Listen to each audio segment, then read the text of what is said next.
Hi there. Good to see you, and welcome to another episode of Unpopular Bible Stories that you just want to love. Today, we are going way back to see what is happening with the children of Israel as they journey from Egypt to the promised land of Canaan. The title of the story is Korah's Rebellion and is found in the book of Numbers, chapter 16. After leaving Egypt, Moses and the children of Israel went through a number of experiences. They had crossed the Red Sea, gone through the wilderness of sin, had their food and water provided by God, judges and priests were appointed, they had gotten the 10 Commandments, and conducted a census, to name a few. The census revealed that there were 603,550 males only. That means that when women and children were included, approximately 2 million people were traveling on this journey. All through the journey, God was with them, providing direction in the pillar of cloud by day and fire by night.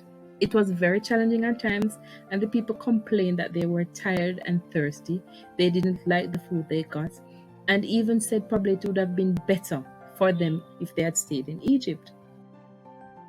Anyways, they had left the place called Azaroth, where Moses had a little situation with his sister and brother Miriam and Aaron, but that is another story for another time. They were now at the wilderness of Paran, where they set up camp, and this is where today's story begins.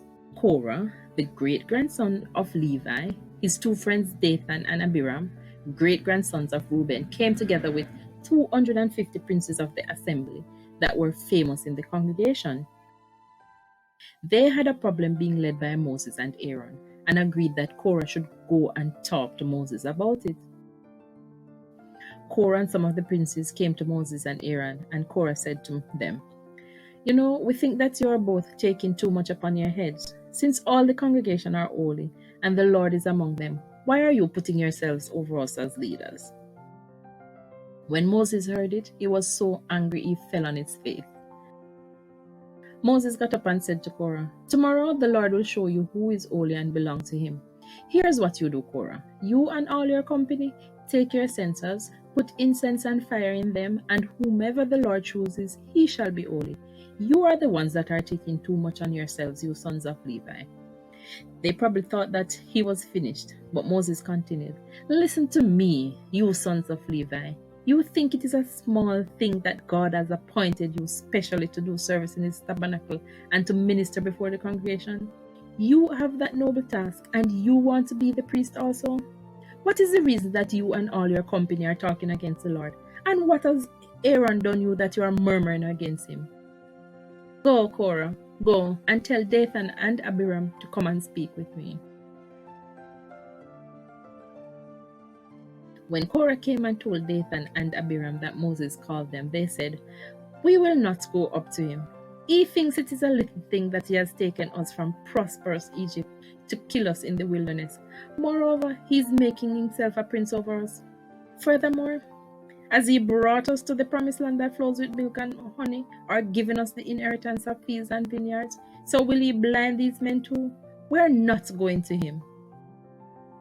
When Moses heard that Dathan and Abiram refused to come to him and all that they had said, he was even more upset. He threw his hand up in the air and said, "God, do not accept their offering. I have not taken one ass from them, neither have I hurt one of them." By nightfall, everybody heard what had happened, and there was a hush over the camp. No doubt they were wondering what was going to happen tomorrow. Morning came, and everyone prepared to go to the tabernacle.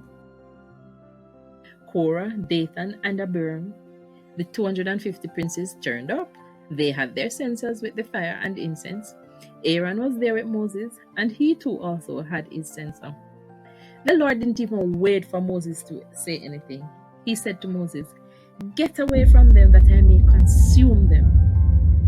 Both Moses and Aaron fell on their faces, but this time they were pleading with God. They said, "Oh God, the God of the spirits of all flesh, are you going to be angry with the whole congregation because of one man's sin?" God said, "Okay, then tell the people to separate themselves from the wicked people."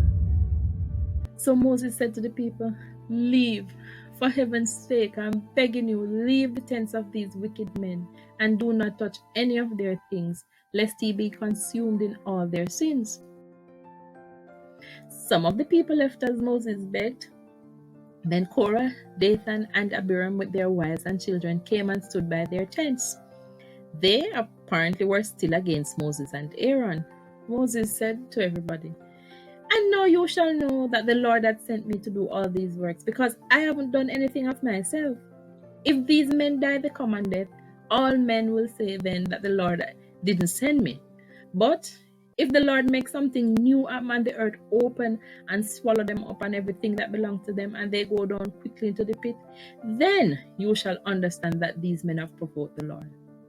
The earth started shaking, and so said, so done. As soon as Moses finished speaking, the earth opened and swallowed them all and their belongings. What happened to the 250 princes? We will look at that another time. But there you have it, today's unpopular Bible story. So what lessons can we take from this story today? Firstly, there is not always strength in numbers. Even though Korah started the rebellion as one man, he was probably boosted by the number of persons that support him. However, the negative end of this group should be a warning to us. Secondly, ideas from persons in positions may not always be right. The story highlighted that the men were princes and famous in the assembly. Their fame, however, did not prevent them from being destroyed because of their bad choices, and they caused the demise of others who followed them. Do not be influenced by a person's status. Thirdly, it is good to desire more, but we should also learn to be content with our appointments. As a Levite, Korah had the God-given duty to administer the services in the tabernacle, but he took his eyes from his responsibilities to begrudge Moses.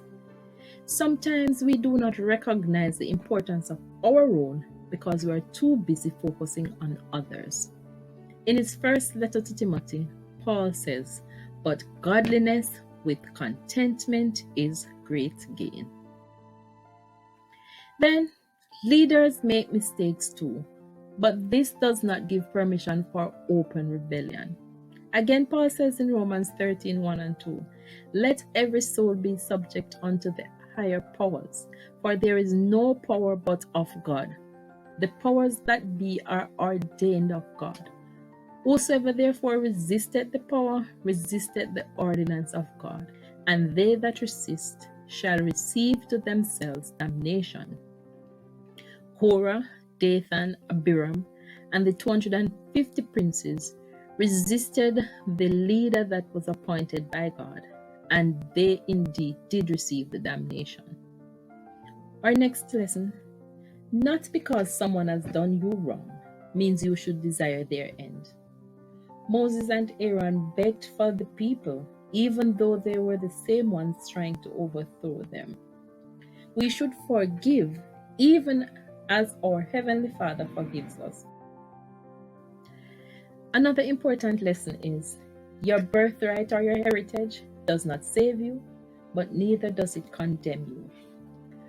Korah was from the tribe of Levi, who were appointed as priests in the services of the sanctuary.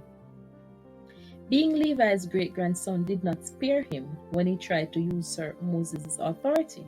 This act, however, did not leave a mark against his descendants, as 11 chapters in the book of Psalms were written by the sons of Korah and include verses such as, "Glorious things are spoken of thee, O city of God. Thou hast forgiven the iniquity of thy people, thou hast covered all their sin. Blessed is the man whose strength is in thee, and as the hart panteth after the water brooks, so panteth my soul after thee, O God." Finally, and I am sure Moses would agree with this one, not because God has appointed you means you won't face opposition. But know this, there hath no temptation taken you, but such as is common to man. But God is faithful, who will not suffer you to be tempted above that ye are able, but will with the temptation also make a way to escape that you may be able to bear it. Thank you for sharing this unpopular Bible story.